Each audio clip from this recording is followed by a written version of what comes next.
I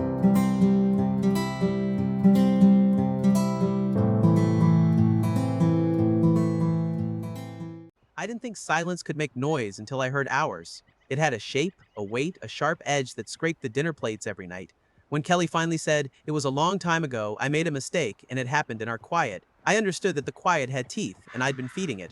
I'm Aaron, 38, systems administrator for a healthcare network in Columbus, Ohio. For 5 years, I clocked overtime like it was a second religion. If there was a patch window at midnight, I took it.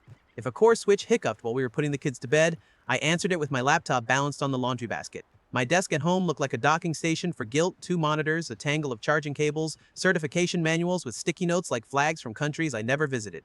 We used to talk. Before the overnights and the incident reports and the server migrations, there had been coffee on the deck and debates over whether the Buckeyes deserved the height that year. Lately, Kelly talked near me about the kindergarten art show, about a student who finally nailed the eighth sound, about her mother's sprained wrist. I nodded without looking up, fingers finding the semicolons and slashes my job loved more than faces. It felt productive. It felt safe. It felt like winning. I thought paying our mortgage early was proof of love. That night, the confession night, the kids were asleep, the dishwasher rattled like it had marbles stuck in the spray arm, and I was answering a ticket labeled urgent that spelled urgent wrong. Kelly stood in the kitchen doorway and held her elbows with her hands like she was trying to keep herself from falling apart. She said the line. She didn't dress it up. She didn't give me a name. Okay, I said, which was the wrong word, because it wasn't okay and because it made me sound like a tech support bot. I closed my laptop. The screen reflected us, two ghosts edged in blue light. How long ago? I asked. A while, she said. When we stopped, when the house felt like a waiting room. Was it someone from school? I heard my voice, thin and mechanical. Is it still happening? No. The way she said it didn't try to convince me, it tried to land somewhere true. I ended it. It didn't mean what I wanted it to mean. It was a noise in the quiet. I'm sorry. I felt my stomach drop like I was in an elevator that forgot its floor. My brain started to label things, to make lists, because that's what it does when the system overheats, map the network, isolate the fault. What nights had I been on a call window? What evenings had gone from dinner to donuts of code without a bridge? I saw my calendar like a crime board. This was during? I gestured at the life around us. The plastic bowl drying on the counter, the paper crown one of the kids made with glitter that never leaves. While I was here? While I was here was the part that hurt. Not the sex, not first. The idea that I had been in the room and not in the room, a body with a pulse and a badge and a laptop, a paycheck and a hoodie. It was during the quiet, she said again, a tired echo. I didn't tell you because I didn't know how to put it in a language you'd hear. I thought if I said it, then you would leave, and I wasn't sure if I wanted you to leave or to hear me. I'm not proud of any of it. I could feel the three wolves wake up inside me. Guilt, anger, shame, circling each other, bumping ribs. Tell me his name, I said. She shook her head. It doesn't help. It doesn't make anything realer than it is. It makes it specific, I said. And specific is the only way I know how to move. It was a colleague, she said finally. It lasted a few weeks. It's over. We barely nod at each other now. That's it. I wanted detail. I wanted it like a compulsion, timestamps, locations, the cheapness of rooms. My job trained me to trust logs, not stories. But another part of me, a weary, sore, aching part, dragged me to the back steps. We sat on the deck where the old wood complains under your feet, where the neighbor's maple throws shade in late afternoon, and our youngest had once fallen asleep with a crayon in her fist. Crickets rose up like a sprinkler. Somewhere, someone grilled something that smelled like a campout. I said I made myself a list and put us at the bottom. Kelly didn't reach for me. I was grateful she didn't. You've been carrying a building on your back, she said, and then a bigger building, and then you started sleeping under it so you wouldn't drop it. I rubbed my hands together, a habit I have when I'm trying to scrub a thought. I thought I was doing the right thing. I thought money could talk for me. It did, she said softly. It said I'm too tired. It said later. It said I know what's best. And you? I asked. What did you say? I said it in a language you didn't speak, she said. I said it by not coming to the door when you pulled in. I said it by talking sideways. And then I said it the worst way, the way that breaks things. I listened to the crickets fill up the spaces we couldn't. I tried to reach for anger, but the guilt wolf was faster and the shame wolf had teeth. The anger was there, though, a heat that would find its path later. Right then, I was stuck on a sentence that didn't feel like a metaphor. I stopped being a husband and a dad, I said, the words careful like stepping on ice. I became a resource. Kelly's breath hitched. I did not want a resource, she said, a crack in her voice. I wanted you. And you found a noise, I said, because I couldn't say the word affair yet, to drown out the silence I helped to build. We didn't fix anything that night. We didn't declare wars or sign treaties. We said we'd sleep. Sleep was a joke neither of us needed to say out loud. The next morning, I walked into the office because I couldn't stand the kitchen. The fluorescent lights hummed like insects. Peter from networking told me about a new ticketing dashboard while my eyes tracked the timestamps of my own Slack messages. 1:31 a.m., a maintenance log at 2:14, a casual still up to a junior tech at 3:05. There were nights I'd bragged about, as if endurance were intimacy. There were weekends I had spent catching up on the shoulders of coffee, telling myself this was sacrifice, a merry kind of heroism. There were lunches I'd missed because a backup stuttered, and it felt like my body was the battery of the world. I printed out the last 6 months of time logs and highlighted the neon skeleton of my marriage with a yellow marker. Then I did a dumb thing. I opened the home router's admin page, old habit. I scrolled through DHCP leases and device histories and felt like a motel clerk in our own life. The audit trail had gaps, it always does, but it had rhythms too. Nights when I was awake were nights she went to bed early, weeks where my patch windows lined up with the school's parent volunteer hours. I clicked on her bank account and saw candles bought at a store we never went to together, 2 cups on a receipt from a cafe in a part of town we don't frequent, a rideshare charge that matched a Friday I worked past midnight. None of it was proof. All of it was weather. That evening, our oldest drew a picture of our family for homework. 4 stick people. The me had a square where a heart would be, and 2 little squares where hands would be. Because you're always holding your laptop, she explained. I took the paper upstairs and sat on the bathroom floor like I used to when the kids were babies and wouldn't sleep. The tile was cold. The cold helped. We tried talking again, on purpose, which felt like moving furniture after a flood. I asked if she told anyone. "One friend," she said. "She told me I had to tell you." I wanted to call the friend and ask why now? Why this week? Why this version of the truth? I wanted to stand in a gym and lift the heaviest thing until my arms disappeared. Instead, I said, "We need a plan." "For what?" Kelly asked. "To find out if we're building something or dismantling it," I said. We started with counseling. I say started, but that makes it sound clean. The first appointment I had to move because of an emergency change window for a security patch. The second I made and then showed up late, breathless with apologies that didn't convince me. The third, we both sat in a beige room where the wall clock ticked too loudly and a woman with soft shoes asked us what we wanted. "I want our house to feel like a house again, not a workplace," Kelly said. "I want a checklist," I said, which made both of them smile, and not in a mean way. "I want to know what happened and how to not have it happen again." "You know what happened," Kelly said gently. "We stopped speaking. We started guessing. We talked about boundaries, about time, about how my job had turned into an identity the way cement turns into a sidewalk. You don't notice until it's hard. We talked about her loneliness and my pride. The therapist said something I didn't like and then kept not liking. You're both telling me about your bargains with yourselves. He made a bargain to carry the bills and assumed that earned him being absent. She made a bargain to get attention somewhere else and assumed that the quiet justified it. Neither bargain had consent. Outside the clinic, I pulled my hoodie up and said, I hate that word. "Consent?" Kelly asked. "Justified." We weren't yelling yet.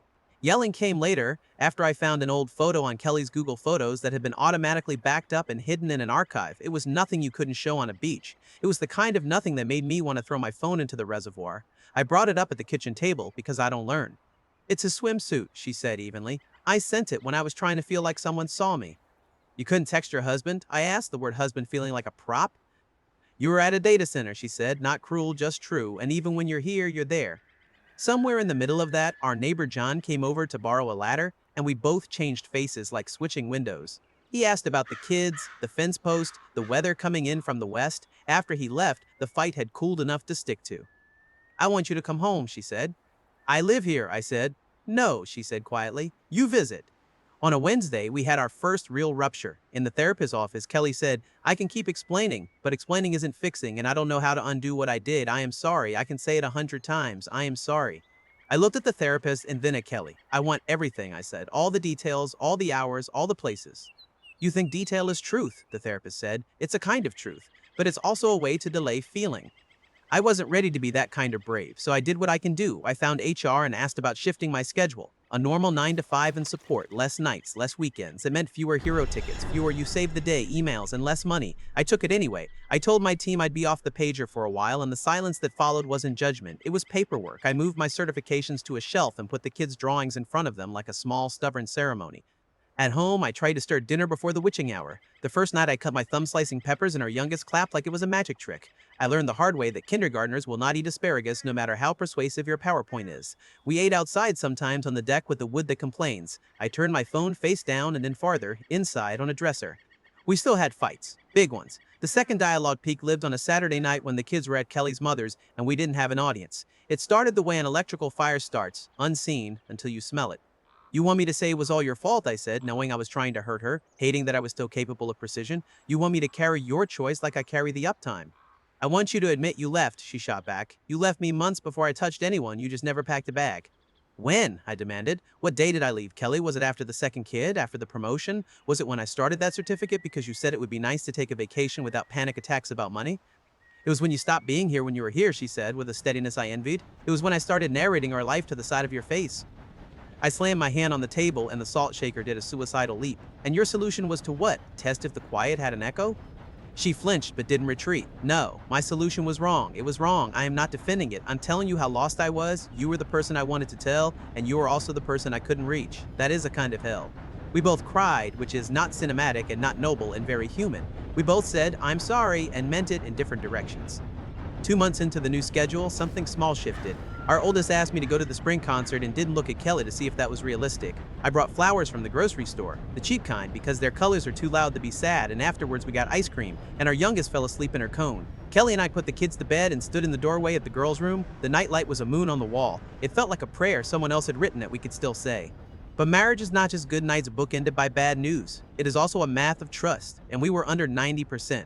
The third dialogue peak came late in June on the back step with the crickets again. The kids were at a sleepover. The air smelled like cut grass and rain. I can't make you trust me, Kelly said, not looking at me. I can only be a person you could trust. I keep wanting to ask things that make everything worse, I admitted. I want to know if he was taller than me. I want to know if you laughed at jokes you'd given up on. I want to drag us through every room where it happened and take inventory. That's not healing, that's accounting. She nodded. And I keep wanting you to say the thing that fixes the thing, but there isn't a sentence that spackles this. There's time, and there's work, and there's the possibility that the thing we fix is not us, but us as parents. The word parents unlocked a door I'd been leaning against. We can't let our kids starve because we forgot how to cook, I said, even if we eat at different tables for a while. We agreed to a pause, not a dramatic one, not a slammed door and a suitcase, a clear one. I moved into the guest room first, then into an apartment near the park with terrible carpet and a view of a parking lot I grew to love because it was honest. We wrote a schedule on paper with drop-offs and baseball and library day. I kept therapy, Kelly kept therapy, we went to sessions together, and then we didn't. My job adjusted to my new hours like a machine that hadn't actually needed my blood to run. I found a running route at dawn that felt like deleting my worst thoughts and replacing them with air. The kids did what kids do. They adapted and broke and healed in cycles. Our oldest asked if the apartment meant the family was over. I said, the marriage is resting. The family is a tree. It bends. She looked at me like I was a fortune cookie and then hugged me so hard my back cracked. I thought about the man sometimes, not like a person, like a symbol I refused to feed. When my brain tried to write his face, I told it no. That's a boundary I could keep, and it was a victory I could measure without a graph. On Sundays, we traded. We did the handoffs in the daylight where resentment has to wear sunscreen. We learned how to talk like co-parents, which is to say, we learned how to talk simple. Is anyone taking antibiotics? Who has the purple cleats? Did you sign the permission slip for the zoo? The first time we all went to the same events, we sat 2 chairs apart and filled the space with children. It was awkward. It was also better than war. Money became less shiny. I took my kids to the free fountains downtown and let them get soaked and sticky with summer, and we ate popsicles that dyed their tongues, and no one took a picture because we were too busy doing it. When I bought a couch for the apartment, I didn't care that the fabric was wrong. It held us, and that was its job description. A year is a long time when you're measuring it in sleep regained. A year is a short time when you're measuring it in trust. We didn't find our way back to romance, we found our way back to respect. That word sounds like an HR poster. It felt, in practice, like answering emails on time. It felt like telling the truth when it would be easier to pivot. It felt like writing things down. It felt like picking our battles, and most days, picking none. In late spring of the next year, at a baseball diamond where the chalk blows away no matter how carefully you lay it down, our kids played a game that lasted forever and never quite made sense. I stood on the bleachers with a thermos of coffee and Kelly stood a few feet away with the same. The sky did that Ohio thing where it threatens and then forgives. When our oldest hit a foul ball and everyone laughed, Kelly laughed too, and I remember the sound like someone finds a sweater they wore in college, smaller now but still theirs. You look less tired, she said after the inning finally died. I sleep, I said. You talk, she said. You listen, I answered. We weren't flirting, you were taking attendance. Thank you for the schedule, she said, and for the way you never made the kids pick sides. Thank you for not lying again, I said, surprised by the softness in my voice, and for letting me be mad without making me the villain.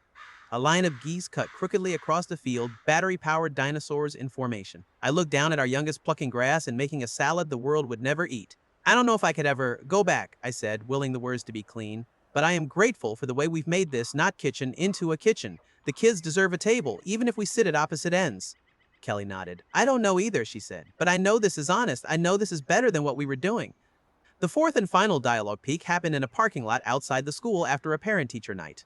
We'd sat together for 15 minutes listening to a young teacher praise our daughter's stubbornness like it was a science fair project, and the pride I felt was a kind of pain. We walked out into the twilight where the lampposts looked like planets. I'm seeing someone, Kelly said, calm and braced. It's new. It's nothing big. I wanted you to hear it from me. The wolves stirred. Then they sat down. Thank you, I said, meaning it. My mind did not gallop to comparison the way it used to. It took a step, sat, looked at me. I want the kids to meet him slowly, she said. With rules, with your say. I'll have opinions, I said, a half smile, because I will, but I won't weaponize them. She smiled back. I know. I went back to night school, I said, because I wanted to bring something to the table that wasn't defense, nothing crazy. 2 classes a week, project management, not because I want a promotion, because I want to point my life somewhere that doesn't buzz. Good, she said, her eyes glossy. Good for you. We stood there like soldiers after a parade, uniforms made of parenting schedules and shared passwords to the school portal. It wasn't the life I imagined. It was the life that answered the door. The moral of the story, the one I didn't know I was writing, is this. When I made myself a resource, the world agreed. When I made myself a person again, so did the people who mattered. Kelly's mistake was hers. My absence was mine. We both own our part of the wreck, and we both show up to sweep the glass. We don't love each other the way we did when love was an open plan idea and nobody had to think about walls. But respect, it turns out, is a kind of love that feeds kids. It keeps the lights on without asking for blood. Sometimes, after drop-off, I drive past the old house before heading to work. If the deck light is on, I see the wood glow the way it did the night we sat and told the truth, bad and slow. Crickets still play the same song. The quiet is still there, but it isn't hungry anymore, it's just quiet. Some nights I sit in my apartment with a terrible carpet and eat a bowl of cereal for dinner and watch a show that isn't good enough to talk about. I put my phone down on purpose. I go to bed. I sleep. And in the morning, I wake up to a text with a picture of our girls making something out of construction paper and glue, and I remember that some builds never end, they just change floors. 2 questions for you. If you were me, would you have stayed and rebuilt the house from the studs, or would you have walked away sooner to save your breath? What does respect look like to you when love can't carry the weight alone? If this story hit you in the quiet places, like and comment to tell me where you draw the line, and subscribe for more real-life stories told from the inside.